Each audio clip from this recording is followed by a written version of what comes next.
कह सकता हूँ, आपसे एक अच्छा। बात कह सकता हूँ कि जो सत्यवीर जी। परिस्थिति। जी।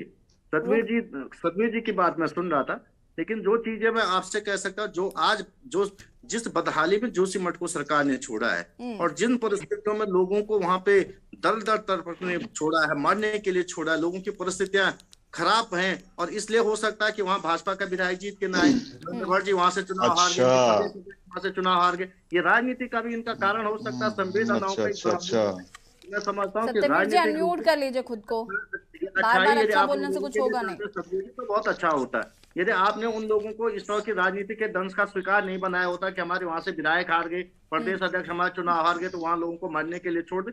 वो मैंने आपसे कहा कि जोशीमठ केवल राजनीतिक भावनाओं का केंद्र नहीं है, ये हमारे लिए सामरिक बहुत महत्वपूर्ण केंद्र है, आध्यात्मिक महत्वपूर्ण केंद्र है। और क्योंकि मैं वहां का रहने वाला बटोला हूँ, जी, आपका जवाब दे दूं आपकी बात का? नहीं नहीं बहुत लंबा नहीं भाषण नहीं हो गया। नहीं, सत्यवीर जी नहीं देना है जवाब, मुझे शांति प्रसाद जी को आपकी रुक बात करना है, मैं रुक सुन जाइए। रहा था, आप अपना जवाब दीजिए। मैं वहां का रहने वाला हूँ, हाँ। हमारे मैं दिल में वहां की पीड़ा मैं है। वहां गया हूं, मैं कई बार ठीक है गया हूं, लकुल पता होगा बुटोला आपको जी, भी मैं आपको सारी। यहाँ पर रोकूंगी। शहर है जोशीमठ, हम्म।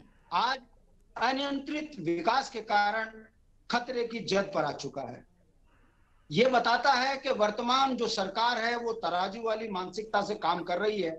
ये उसी का परिणाम है कि ये हमारी देवभूमि को भी संकट में डाल चुकी है। हम पूछना चाहते हैं कि जब रैनी में बाढ़ आई थी, उस समय पर एक संकेत दिया गया था कि देवभूमि में आध्यात्मिक क्षेत्र पर इस तरह का विकास स्वीकार्य नहीं है। वहां के तमाम साधु संतों ने इसका विरोध किया।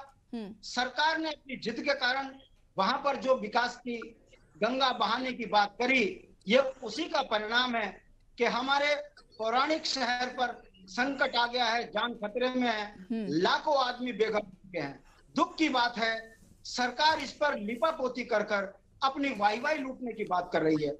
हमारा यह कहना है, केदारनाथ जो हमारे संतों का इलाका है, हमारे भगवान का एरिया है, वहां पर भी आलीशान कोठियां खड़ी कर कर इन्होंने उस जगह को भी अपवित्र करने का काम किया है। तमाम साधु संतों की भावनाओं के विपरीत अनियंत्रित विकास जिस तरीके से भाजपा कर रही है, ये उसी का परिणाम है कि अभी तो जोशीमठ है, ऐसे कई शहर पहाड़ के खतरे की जद में आ चुके हैं, जो ये बताने के लिए काफी है कि ये तराजू वाली मानसिकता से उत्तराखंड को लूटने में और चीरने पे लगे हैं। इसी तरीके से आम जनमानस का जीवन संकट पे है। देर हो गई है, मगर फिर भी हम उम्मीद करते हैं सरकार जागेगी, और जिस तरीके से वहां पर नीचे काम हो रहा है, एनटीपीसी काम कर रही है, इस पर रोक लगेगी और इस क्षेत्र को उस अनियंत्रित विकास से दूर करेगी। यदि ऐसा नहीं होगा तो कहीं ऐसा ना हो कि जो हमारे चार धाम है वो खतरे की जद में आ जाएंगे। अगर बद्रीनाथ के जो जोशीमठ एरिया आया है तो कोई ज्यादा दूर नहीं है वहां से, इस पर रोक लगनी चाहिए और सरकारों पर कोई एक संदेश भी जनता की ओर से जाना चाहिए, उत्तराखंड की सरकार की ओर से जाना चाहिए कि इन कच्चे पहाड़ों पे इस तरीके से काम ना हो, इस तरह की ब्लास्टिंग ना हो, जिससे आने वाले समय पर पूरी सनातन सभ्यता के ऊपर खतरा है। देखना होगा सरकार इस पर कैसे संज्ञान लेती है। हमें तो लगता है कि ये तराजू वाली मानसिकता की पार्टी पूरे उत्तराखंड को बर्बाद करने पे लगी है, केवल निजी लाभ के कार्यों पर लगी है। ये दुख की बात है। जनता सड़कों पर है, नेता मस्त हैं, सरकार पस्त है, इस बात को लेकर कि दिल्ली वाले सरकार को दबा कर बैठे हैं। मुख्यमंत्री के मुंह पर दही जमी हुई है। ऋषि जी, ज्यादा होता जा रहा है। ये दुख की बात है। हमें शर्म आती है कि हमने लोकतंत्र में ऐसी सरकार को सत्ता दे दी जो हर जगह धार्मिक स्थलों को भी।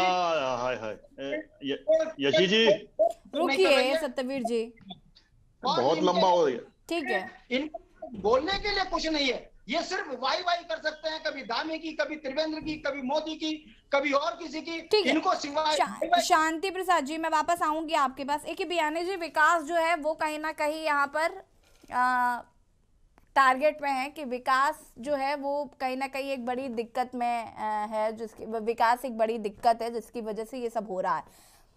50 साल पहले इसकी भविष्यवाणी कर दी गई थी, तब तो विकास नहीं हो रहा था, लेकिन पता था कि विकास होगा तो ऐसा हो सकता है। तो आपको भी लगता है कि ये जो आरोप लगाए जा रहे हैं ये सही हैं? एक ही बयान जी, अनम्यूट करें। एक ही बयानी जी को अनम्यूट किया जाए प्लीज।